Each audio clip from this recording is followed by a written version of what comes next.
I look outside and because of him, I say, we have all these people in our neighborhood. Why aren't they all coming? Yeah. What don't they see, or what do they see? Mm. Yeah. Yeah. That's a scarier question. Yeah. What do they see? Yeah. And then don't like let that wall stay there. Try to cross it. Try to break it down.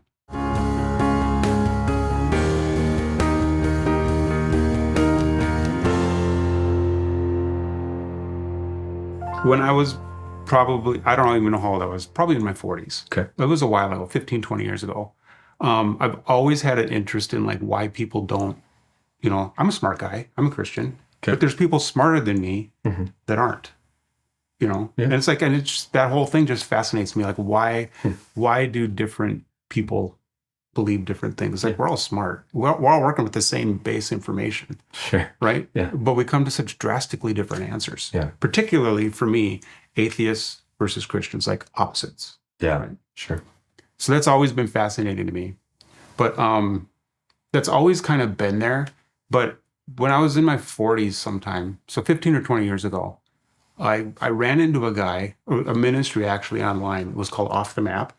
Okay. And he had this ministry where it was basically a conversational ministry. It's kind of like what we're doing here, except I'm a Christian, you're an atheist. Okay. Okay? Yeah. And there was strict ground rules, like no proselytizing. Like I couldn't try to convert you. Okay. The whole idea is to just learn from the other guy. Okay. How do you tick? Like how does your philosophy work? Yeah. And I did that for probably 2.5 years. But what I learned from him, he was probably the most gracious man I've ever met. But what I learned from him, and even though like theologically, he and I, his name is Jim. Jim and I would disagree, not on the core stuff. Like we're brothers. Yeah. Like he is my brother in Christ. Yeah. But he is of a way more liberal, theologically liberal bent. Yeah. At least that's his approach to people. But what I learned from him, his approach to people was so inviting. Anybody could talk to him. He did. In fact, I have 2 books that he's written where like he would bring atheists to church and just like, what do you think? Yeah. Tell me what you see. Yeah. And his philosophy was like, if think of a church like a business, which it's not, but think of it like a business. What business doesn't want to understand what their target market is thinking? So let's go do it. Yeah. And then they would do that. It was like, that was fascinating to me. Huh. But his ability to engage people who disagreed with him, and he actually has a phrase called staying in the room with difference.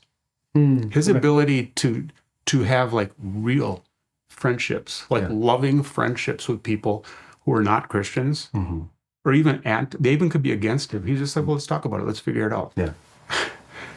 And I was with him. I worked with him, not directly. Like he was managing this ministry. Yeah. Yeah. And he's in Seattle. I was in Minneapolis. So it's like, I went to a couple conferences and stuff, and we knew each other like long distance. Okay. But his ability, we still talk now. His ability to engage people who didn't agree with him and make his position maybe not necessarily compelling. Okay. Because it's like they're not dropping to their knees and saying, "Oh, thank you, Jim. Yeah. Now I'm a Christian." Sure. I mean, some probably are. I mean, who knows what's going on the inside? Right. But his ability to make it, if he didn't make Christianity compelling, which I think he did, he made it acceptable. Okay.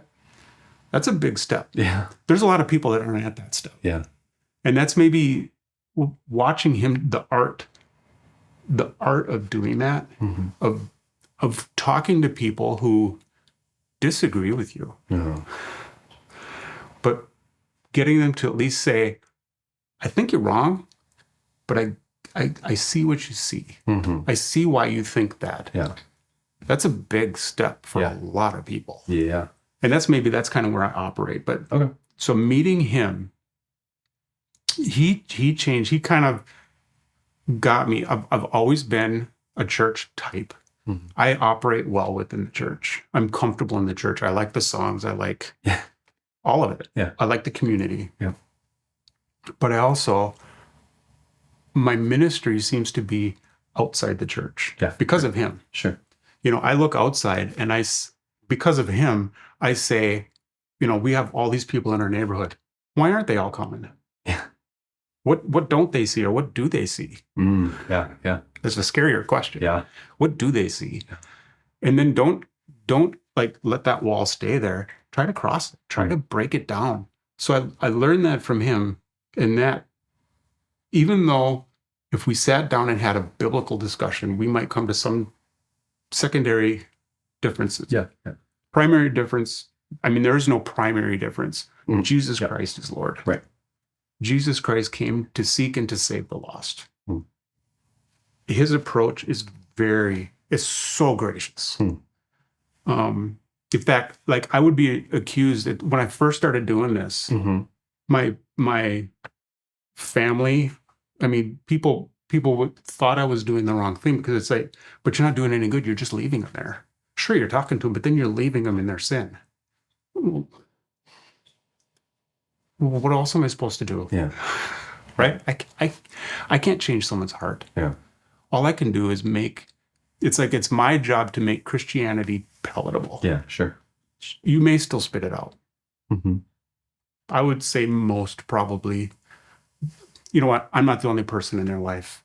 God's got a lot of tools he can use. We're a body. Right. I'm just one. Yeah. My job is to make the topic palatable.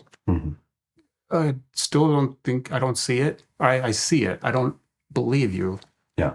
But I trust you. I trust your work on this. We're a body. That member of the body defined this member of the body. Is a big part of it. Yeah.